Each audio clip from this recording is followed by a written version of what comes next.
back to the continued coverage of the 2015 Revere Beach International Sand Sculpting Festival. I am standing at the centerpiece, which was pretty much completed yesterday, but we decided to add a few more details.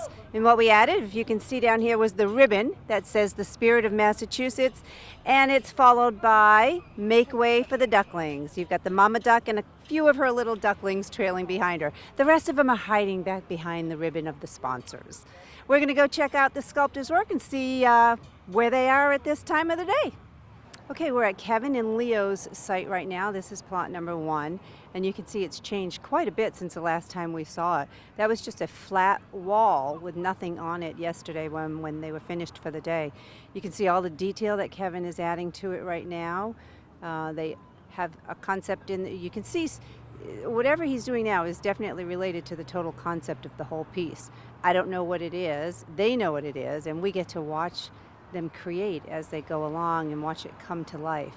Now, what a lot of the sculptors do, and it looks like that's what's happening on their plot, is that Leo is on the other side over here, and one will work on one side while the other one works on the other side.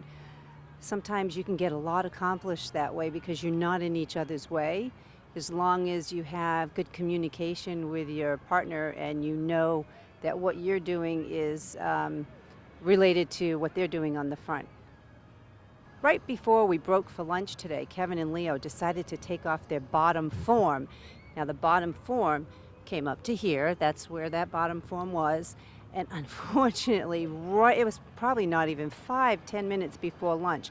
The whole back of their sculpture, right up to where you see this sand piled up, completely was almost 2 feet concave down into the back of it. And that'll tell you how strong this sand is because it did not collapse. Kevin came to me and he asked if they could shovel sand in there to fortify it during the lunchtime, and that is not allowed. So they had to hold their breath through lunch and wonder if it was still going to be standing when they came back from lunch. Obviously, as you can tell, it was still standing, and they were able to pack sand back in there, and you can see now it's got a little bit of an angle to it, so they might be letting it set for a while and see if they can carve it straighter down at a later point. We're with Morgan and Abe right now, and it looks like their piece is very architectural. It also looks like it's got some type of a forced perspective concept going on. You can see the building that Abe is working on has an angle to the roof that is intentional, and it will make sense in the whole piece when they complete it. You also see Morgan over there on the corner, and she's working on her part while Abe works on his part. And then at some point, come together and meet in the middle. So even though Morgan is now on this side and Abe is over where he is, they do at some point communicate how it's all going to come together. Really nice. Morgan's got some really nice lettering going on here. It's going to be interesting, fun to see what this one is. Okay, we're with Hanukkah and Suzan from the Netherlands. And they've got a lot going on here. Sometimes the sculptors, what they want to do is they want to keep their pace going. So they'll jump from one element to the next to the next. They won't finish something. They'll block it out and stand back and take a look, make sure their proportion's right, and make sure it's where they want to go with it, and then jump onto another one. They may be letting the sand sit a little bit because it might be pretty moist down at the bottom. But they definitely have a lot going on here, and it's getting really interesting. And I'm really curious to see where this is going to go. I really like this already from the point of view of the plot management and where they have everything placed. It's very pleasing to the eye to see these different shapes in different places. And when the sculpture is finished and you just look at the overall piece, this one's going to look a lot different than some of the others, because some of the others are going to be great big sculptures and then maybe some smaller ones off to the side. But this is going to have a nice different heights and different levels and different depths throughout the whole sculpture, which is going to be a really nice visual effect. Okay, we're with Ilia and David, and you can see what David's doing right now is he's got a reference in his hand. He's stopping, he's standing back, he's taking a look, he's looking at his proportion and placement, and just making sure he has everything in the right place. Sometimes what happens is you get caught up in the sculpture if you stand at the same place for too long, and you may work on detail, and then all of a sudden you stand back from where everybody else is seeing it, and it doesn't look exactly the way you want it to. So they have a tendency to move around their sculpture a lot to try and find exactly where they want to go with it.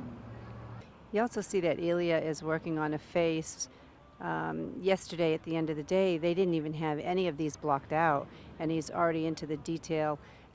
It takes a lot longer once you get to the detail part, because that's where they get really picky about what they're doing, and they want it to look perfect, and they spend a lot of time on the detail. So the faster they go on the blocking out, the more time it gives them to spend on detail. So with Deb and Steve right now, and the view that most people look at these sculptures is from the street, from the boardwalk side. And if you look at this piece, you can see the hand. To me, it looks very robotic, like it's a robot's hand.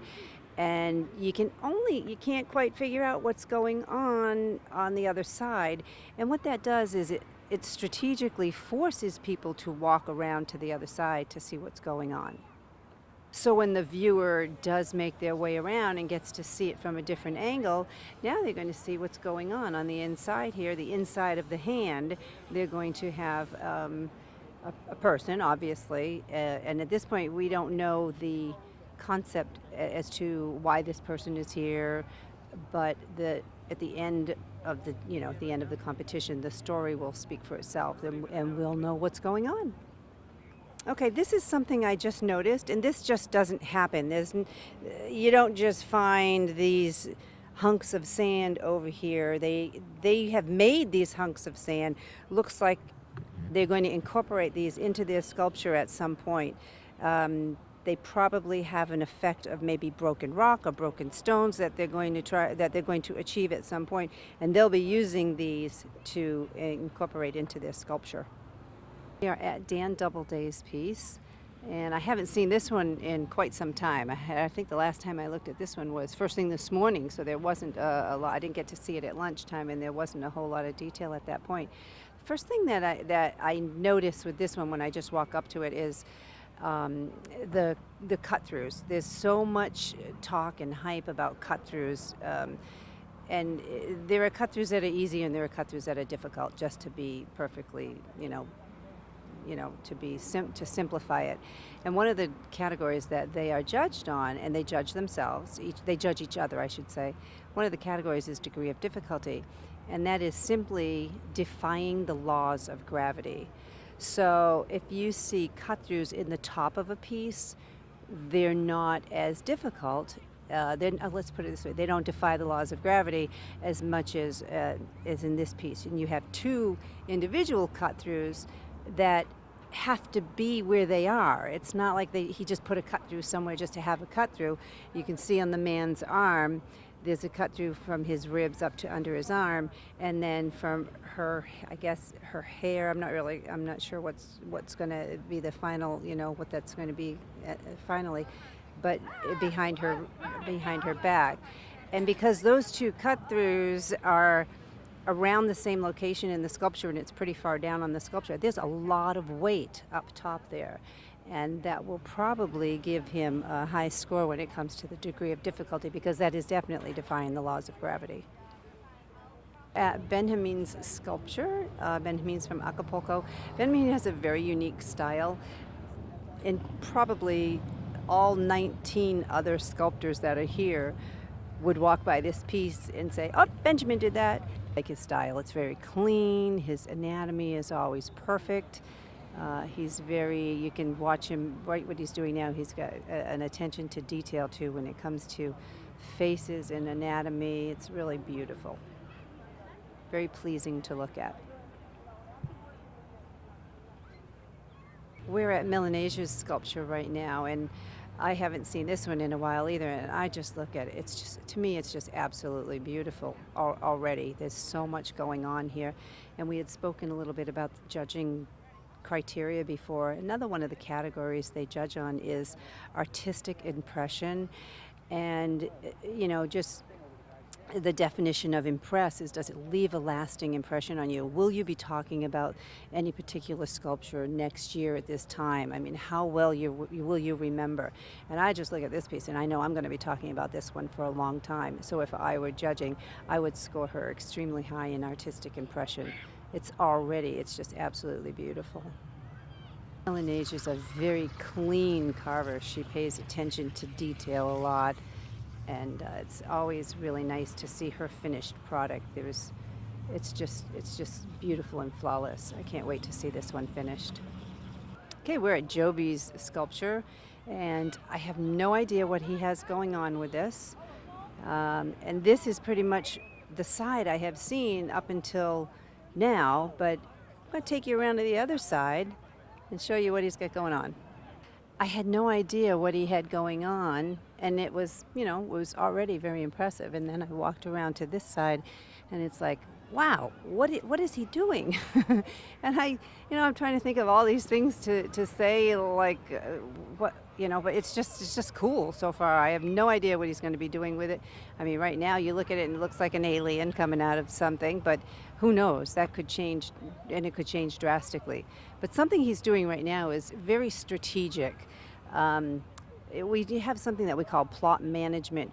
And the art of sand sculpting is physical enough on its own. You don't want to have to move sand any more than is needed. So they strategically place their sand as they're carving. I can pretty much predict that sand he's piling up now is probably the sand that he scooped out. There's a lot of sand that came out from inside this feature right here. So he's reusing that sand and packing it up against that wooden form. And this isn't going to have to be as structural as the other elements that are really tall. That's why he's just using one piece of the form to hold the sand as he's packing it in there. And this is going to be a pretty interesting composition piece, I can tell, and I'm really anxious to see what he's doing with it. And we're at Onun's sculpture, and every once in a while you just talk to the public. You get a lot of people asking a lot of questions, and Onun's a very friendly guy, and he will take time to answer a few questions and get to know some of the people here in Revere. We talk about strategically using the sand, and you can see what Onun's doing over here looks like this is going to be a tree, and he's got roots coming out, and he has to use that sand over there on the other side, or he will not score high in usage of sand. That's another one of the categories. So I'm not sure what he's going to do with it, but he might be scraping the sand and gathering his sand to use for the tree roots strategically. Like, this might be whatever this feature is going to be might be concave on this side and rounded on the other side. So we'll see where he goes with that. One of the things I like to do as a sculptor is to sometimes try and figure out where they're going with something, with their piece. But I don't usually voice it because most of the time I'm wrong. But I did notice that this is somebody with a mushroom in their hand. So I just kind of asked Onun, I said, is that a psychedelic mushroom? And he said, oh yes, it's all about the psychedelic mushroom. So then it made me think that I wonder if the sand pile we were just talking about, that I said, maybe it's going to be something that's concave on one side and rounded on the other side. Maybe that's going to be a humongous mushroom cap. We'll see. Okay, we're at Geese sculpture right now. And he's got something very unique and very creative going on, very original, upside down faces. But the thing that intrigues me about Geese sculpting, and I don't know how to explain this other than every time I see one of his sculptures and he's working on it, he forces me to look at the whole thing. It's just, I don't know, there's something appealing about the smooth lines and hard lines, and it just makes me want to walk around the sculpture and see more and see what he's got going on with the rest of the piece. Okay, he forced me to walk around the piece, which I wanted to do, and intrigued me to see what was going on, and it's very nice on the back. He's concave on the back. It's nice and smooth, and he's working his way down very well. Okay, we started at the back of Pavl's piece because that's where we were positioned when we left Geese, and Pavl was standing back there, so I wanted to see what he had going. And you can see he's using the shovel to do sculpting. The larger the area that they're carving, the larger the tool they use, and then as they whittle their way down, the tools get smaller and smaller. So now I want to go around front and see what he's got going on there. So when we move around to the front of the piece, I would have no idea this is what I was going to see from looking at the back of it. And he's in the blocking out phase of it. These hands will be very detailed. Pavl is a perfectionist when it comes to anatomy. He has amazing, amazing talents in sculpting, and you will, by the time he's done, you'll see veins on these hands. They'll look like two real hands. I don't know if they're holding the skull, crushing the skull, manipulating the skull, but that's not detailed out yet, so we can't tell, and it'll take shape as it goes along. Okay, Mariel, we are at her site, and Mariel's one of those sculptors that does detail as she's going. You can see the face is almost completely detailed out, and she's working her way down with the blocking out. She started out with detail first, got the positioning of the head where she wanted it, and now she's working out, blocking out from there down.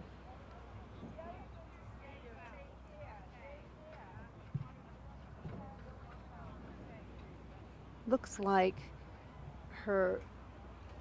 maybe this is going to be a hand holding something. I'm not sure. And like I said, I shouldn't even try and guess because it's not fair. You know, it's like eating grandma's chocolate chip cookies before the chocolate chips are in. You know, it's not completed yet. So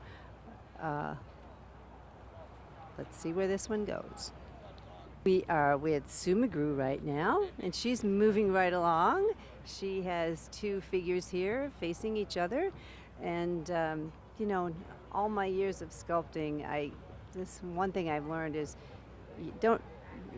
what you see now is not what you're going to see when they're finished. You can walk away from one of the sculptors for, you know, not even 20 minutes, half an hour, and come back, and it's like, oh, that's not what I thought it was going to be. Or, oh my goodness, look at how much detail they put on that in just that short time.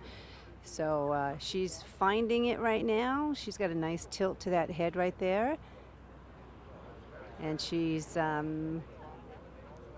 finding out where she wants to go with everything.